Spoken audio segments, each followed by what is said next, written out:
Halo semuanya, selamat pagi ya. Hari ini kita akan melanjutkan materi kita seputar sakramen inisiasi ya, anak-anak. Tapi sebelum kita memulai pembelajaran kita, mari kita membuka dengan berdoa. Ada yang ingin memimpin doa? Oke, silahkan. Ya, terima kasih untuk yang sudah memimpin doa ya. Sekarang kita akan memulai materi kita. Jadi, dalam pertemuan-pertemuan sebelumnya kita sudah membahas tentang dua sakramen inisiasi ya. Ada apa saja? Ada sakramen baptis, betul. Apalagi ada sakramen krisma, betul. Nah, pada materi hari ini kita akan melanjutkan ke sakramen inisiasi yang selanjutnya. Silakan kalian buka buku nomor halaman 56. Ya, silahkan dibuka bukunya. Ya. Ada yang bisa membaca sakramen apa yang hari ini akan kita bahas? Sakramen inisiasi apa yang hari ini akan kita bahas bersama? Betul, sakramen Ekaristi. Ya, jadi sakramen Ekaristi adalah sakramen inisiasi ya. Meskipun sakramen Ekaristi itu kita terima setiap minggunya, tetapi rupa yang kita terima itu sama. Maka sakramen Ekaristi digolongkan menjadi sakramen inisiasi. Ada yang sudah komuni pertama? Ada yang sudah menerima komuni pertama?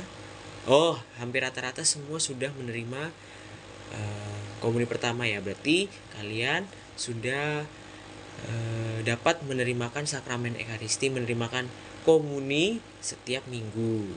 Jadi karena kalian sudah menerima komuni setiap minggu, sudah menerima komuni pertama, maka kalian sudah menerima sakramen Ekaristi, maka kalian harus rajin ke gereja.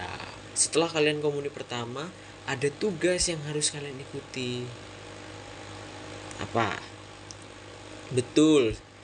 Tugas yang harus kalian ikuti setelah kalian dibaptis lalu menerima sakramen Ekaristi, kalian harus lebih aktif lagi ikut dalam kegiatan gereja. Contohnya jadi misdinar, betul. Jadi pemazmur bisa, jadi lektor boleh. Aktif di lingkungan.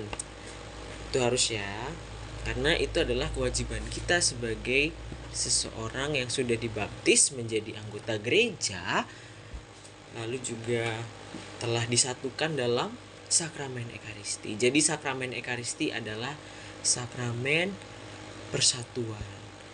Gereja disatukan oleh sakramen Ekaristi. Lewat perayaan Ekaristi, kita semua anggota gereja, kita disatukan menjadi satu keluarga, menjadi satu saudara dalam Kristus. Betul.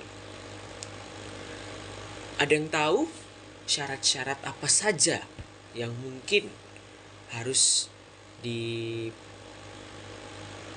diketahui oleh mereka yang ingin menerima sakramen Ekaristi? Syarat apa saja, ayo? Betul. Sudah menerima komuni pertama. Ya, syarat pertama yang sangat penting adalah sudah menerima sakramen baptis. Sudah menerima sakramen baptis, lalu sudah menerima komuni pertama, apalagi? Biasa di gereja itu selalu disebutkan ya pengumuman sebelum menerima sakramen, menerima komuni. Komuni akan diterimakan secara bla bla bla. Mereka yang berhak menerima komuni pertama adalah mereka yang berhak menerima komuni adalah mereka yang sudah dibaptis secara Katolik, sudah menerima komuni pertama dan bla bla bla bla bla bla bla bla. Ada yang lain lagi, syarat yang lain lagi yang harus diketahui oleh anggota gereja umat Katolik jika ingin menerima sakramen Ekaristi, menerima komuni. Apa saja? Sudah dibaptis, sudah menerima komuni pertama, apalagi tidak sedang terhalang haknya oleh hukum kanonis, hukum gereja. Betul, mereka yang terhalang haknya karena sesuatu hal oleh hukum gereja, mereka tidak boleh menerima sakramen ekaristi. Tetapi mereka boleh ikut perayaan ekaristi ya. Tetapi mereka tidak boleh menerima tubuh dan darah Kristus. Itu harus digarisbawahi ya. Mereka yang terhalang haknya oleh hukum gereja, mereka tetap boleh datang mengikuti perayaan ekaristi, tetapi mereka tidak boleh, bukan tidak boleh, mereka belum boleh menerima tubuh dan darah Kristus sampai mereka mengaku dosa. Jadi kalau mereka yang terhalang haknya oleh hukum gereja, mereka harus terlebih dahulu mengakukan dosanya di hadapan imam dalam sakramen tobat. Nah, baru setelah mereka mengaku dosa, dosanya diampuni dan mereka secara hukum mereka tidak terhalang, baru mereka boleh kembali menerima tubuh Kristus. Ya, jadi itu 3 syarat yang harus diketahui oleh umat Katolik bila mereka ingin menerima tubuh dan darah Kristus. Sudah menerima sakramen baptis, itu adalah syarat pertama dan utama yang harus ditepati oleh umat Katolik ya, anak-anak. Sudah dibaptis, kalau sebelum dibaptis ya harus baptis dulu, baru mengikuti pelajaran komuni pertama. Baru syarat kedua telah menerima komuni pertama. Jadi mereka yang belum menerima komuni pertama belum boleh menerima tubuh dan darah Kristus. Jadi mereka harus menerimakan dulu pertama kali. Misalnya itu biasanya di paroki-paroki tertentu komuni pertama itu dilaksanakan pada hari raya tubuh dan darah Kristus. Nah, itu anak-anak yang sudah dididik selama 3-4 bulan dalam pembelajaran komuni pertama, mereka diberikan edukasi seputar komuni pertama, seputar bagaimana melaksanakan sakramen ekaristi. Mereka menerima pembelajaran agama lagi, katekese, sakramen inisiasi. Setelah 3-4 bulan mereka menerima sakramen pembimbingan pembelajaran sakramen inisiasi atau katekese sakramen inisiasi, baru mereka bisa menerimakan komuni pertama. Biasanya komuni pertama itu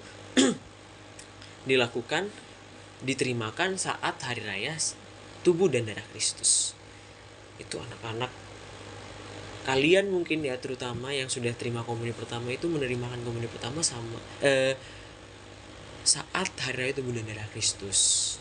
Tuh. Ya, lalu tidak terhalang hukum gereja.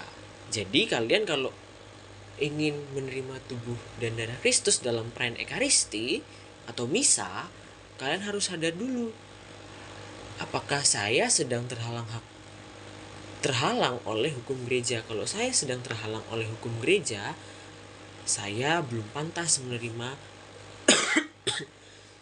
sakramen Maha Kudus. Saya belum pantas untuk menerima tubuh dan darah Kristus. Saya belum boleh, kecuali saya menyadari bahwa saya terhalang oleh hukum gereja, lalu saya datang ke imam, ke pastor, ke romo untuk melakukan pengakuan dosa, menerima sakramen tobat, dan menyelesaikan segala hukum tersebut.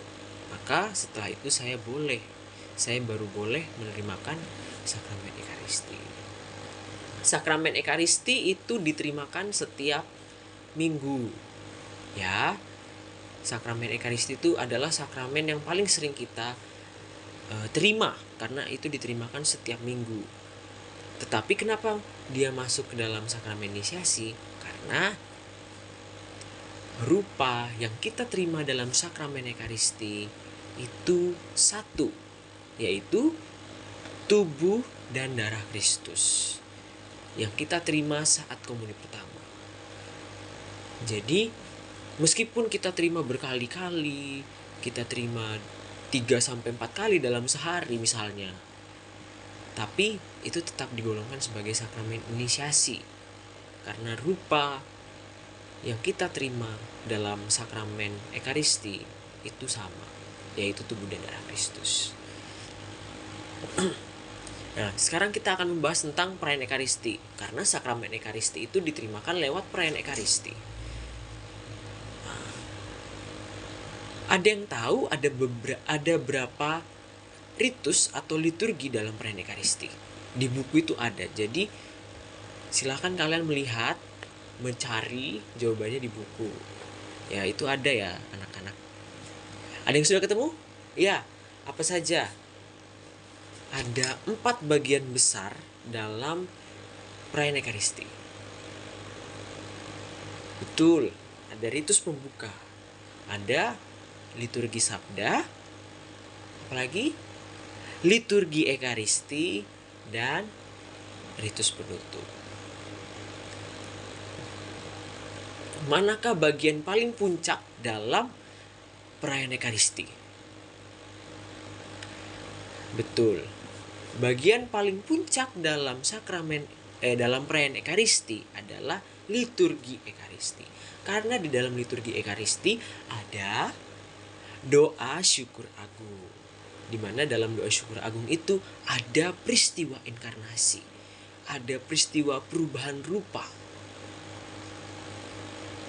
Ada peristiwa perubahan rupa yang terjadi pada roti dan anggur menjadi betul tubuh dan darah Kristus. Jadi saat kalau kalian nanti mengikuti perayaan Ekaristi, lalu pada saat kalian sudah berada di liturgi Ekaristi, saat sudah berada di bagian liturgi Ekaristi, kalian tidak boleh meninggalkan ruangan gereja, karena itu adalah bagian puncak. Kalau menurut tradisi, menurut pengetahuan Bapak,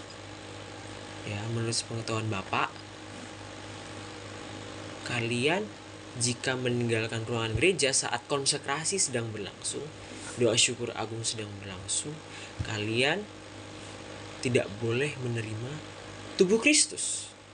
Maka kalau bisa, kalian harus tetap berada di dalam ruangan gereja. Dan Bapak mengingatkan kepada kalian, 4 bagian dalam perayaan Ekaristi ini semuanya penting. Ritus pembuka itu mengantar kita untuk menyiapkan hati kita untuk yang akan mendengarkan sabda, mendengarkan pengajaran Kristus. Maka pengantar dari liturgi sabda adalah ritus pembuka. Ritus pembuka juga mengantar kita nantinya kepada liturgi Ekaristi. Dan semuanya ditutup dalam ritus penutup. Jadi keempat-empatnya penting. Kalian tidak boleh melewatkan satu bagian pun dalam perayaan Ekaristi, karena semuanya itu penting. Oh ya, baik. Karena sudah waktunya, mungkin kita selesaikan di sini saja anak-anak. Bapak memberikan tugas kepada kalian, silakan kerjakan tugas di buku paket halaman 57. Ya, di situ ada beberapa soal. Sebelum kalian mengerjakan soal itu, silakan baca cerita di halaman sebelumnya. Nah, baca cerita tersebut, lalu membaca materi. Nah, tugasnya ada 2. Yang pertama, silakan mengerjakan soal. Lalu tugas kedua, silakan merangkum materi tentang sakramen Ekaristi. Baik, kita akhiri kelas kita dengan berdoa ya. Ada yang ingin memimpin doa? Baik. Ya, kita sudah mengakhiri kelas kita ya. Terima kasih buat anak-anak yang sudah mengikuti kelas Bapak hari ini dengan sangat semangat. Kalian hari ini sangat semangat. Kalian dapat menjawab pertanyaan-pertanyaan yang Bapak berikan. Itu cukup bagus ya. Sampai berjumpa di kelas berikutnya ya. Jangan lupa kerjakan tugasnya. Yang dikumpul hanya tugas soal. Untuk catatan itu silakan tulis di buku catatan, itu untuk kalian pelajari dan akan nanti keluar di penilaian tengah semester ya. Terima kasih.